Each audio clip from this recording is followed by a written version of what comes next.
મોદી સરકારના 11 વર્ષના સેવા, સુશાસન અને ગરીબ કલ્યાણના યશસ્વી કાર્યકાળના નિમિત્તે બાવળા શહેર ભાજપ દ્વારા આયોજિત વિકસિત ભારત સંકલ્પ સભા લોકલાડીલા અને યુવા ધારાસભ્ય કનુભાઈ પટેલના અધ્યક્ષસ્થાને યોજવામાં આવી,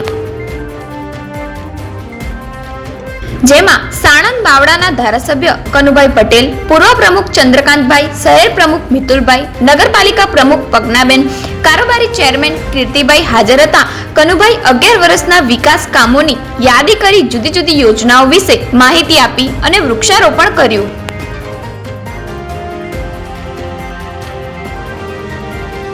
આ કાર્યક્રમમાં હાજર રહીને સર્વશ્રેષ્ઠ ભારતના નિર્માણ માટે ભાજપના શક્તિ કેન્દ્ર ઇન્ચાર્જ, બૂથ પ્રમુખો, શહેરના હોદ્દેદારો, નગરપાલિકાના સદસ્યો તેમજ કાર્યકર્તાઓના ઉત્સાહને માણવો મળ્યો.